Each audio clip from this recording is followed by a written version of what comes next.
मान्यवर, अभी एक फैशन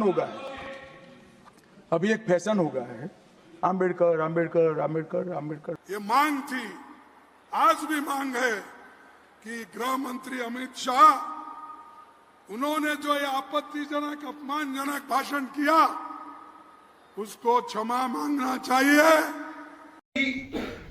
जो विचारधारा ने देश को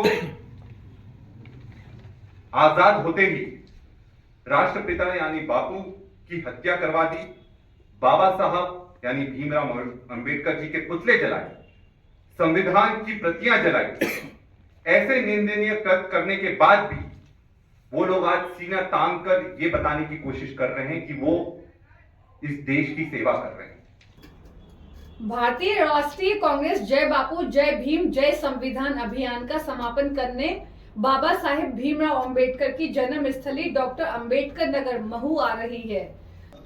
कांग्रेस बाबा साहेब भीमराव अंबेडकर की जन्म स्थली महू इसलिए आ रही है क्योंकि यह उनके संविधान बचाओ अभियान का प्रतीकात्मक समापन स्थल है। इसके पीछे कई प्रमुख राजनीतिक और सामाजिक कारण हैं। 2003 से मध्य प्रदेश की सत्ता से बाहर और 2018 में कमलनाथ के नेतृत्व में मध्य प्रदेश की सत्ता में काबिज होकर फिर आंतरिक बगावत का शिकार हुई कांग्रेस इन दिनों जनाधार की संजीवनी की खोज में है। क्या यह कदम उसे सत्ता में वापसी दिला सकेगा? क्या कांग्रेस अपने संघर्ष से नए युग की शुरुआत कर पाएगी? बाबा साहेब अंबेडकर दलित, पिछड़े और वंचित वर्गों के सबसे बड़े नेता माने जाते हैं।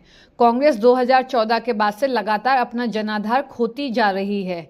खासकर दलित और पिछड़ा वोट बैंक भाजपा की ओर शिफ्ट हुआ है।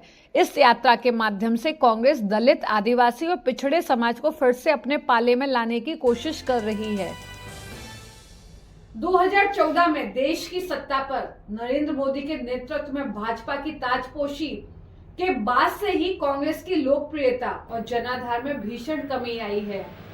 भाजपा के रणनीतिक राजनीतिक कौशल, प्रचार प्रसार मशीनरी के आगे कांग्रेस बेबस नजर आ रही है। ऐसी संघर्षपूर्ण स्थितियों में भाजपा के शीर्ष नेता और देश के गृह मंत्री अमित शाह के लोकसभा में दिए गए कथित बयान, जिसमें उन्होंने कहा था कि बाबा साहेब अंबेडकर का बार बार नाम लेना आजकल फैशन बन गया है।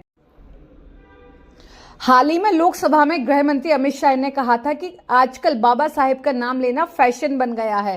कांग्रेस इस बयान को भाजपा के संविधान विरोधी और दलित विरोधी होने के सबूत के रूप में पेश कर रही है और इसे बड़ा मुद्दा बनाना चाहती है।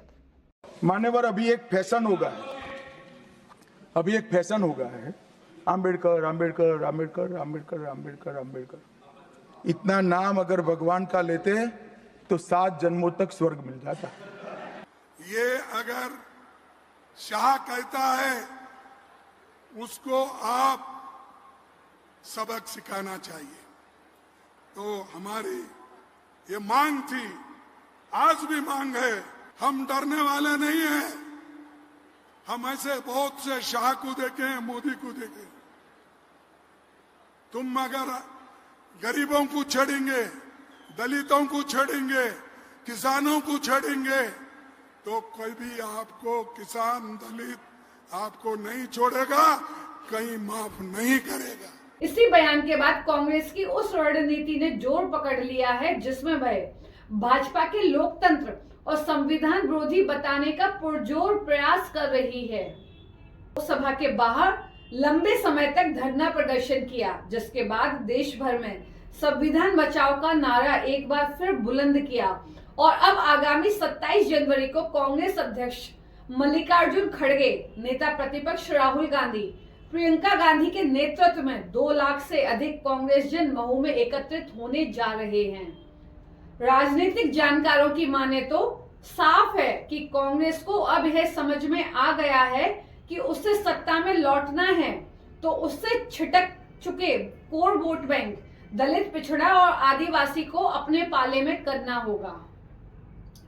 तथ्य है कि 2014 के बाद से ही केंद्र और तमाम राज्यों में सत्तासीन भाजपा पूंजीवाद को बढ़ावा दे रही है। बीते 1 दशक में महंगाई, बेरोजगारी चरम पर है। बावजूद इसके कथित राष्ट्रवाद की बुनियाद और बहुसंख्यकों के ध्रुवीकरण के बनिस्पत भाजपा चुनाव दर चुनाव अपनी स्थिति और अधिक मजबूत करती जा रही है।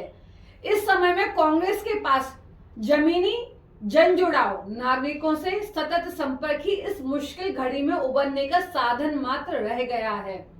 उधर कांग्रेस के इस कदम से भाजपा पहली बार सतर्क और चौकन्नी नजर आ रही है। इससे पहले भी अमित शाह के कथित विवादित बयान को लेकर भाजपा अपने बचाव में अपनी राजनीतिक शक्ति का दुरुपयोग करने से भी पीछे नहीं हटी है। इधर राजनीतिक शक्ति, संवैधानिक संस्थाओं और मीडिया की सत्ता के प्रति पक्षकारिता से जूझती कांग्रेस जय भीम, जय बापू, जय संविधान अभियान के आश्रय संघर्ष करती नजर आ रही है। फिलवक्त तो यही कहा जा सकता है कि भारत की सबसे पुरानी राजनीतिक पार्टी कांग्रेस का यह संघर्ष चुनावी नतीजों को कितना प्रभावित करता है, यह तो भविष्य के गर्भ में छुपा हुआ है। फिर भी कांग्रेस ने यह तो साफ कर दिया है कि जिस अविभाजित मध्य प्रदेश में दशकों तक कांग्रेस की तूती बोलती रही, उसी मध्य प्रदेश की धरती से कांग्रेस हल्ला बोलने जा रही है। क्या कांग्रेस अपने संघर्ष से नए युग की शुरुआत कर पाएगी? क्या यह कदम उसे सत्ता में वापसी दिला सकेगा? आपकी क्या राय है, हमें बताएं कमेंट सेक्शन में। और ऐसे ही विश्लेषणों के लिए सब्सक्राइब करें इंदौर वार्ता। नमस्कार, मैं नेहा जैन।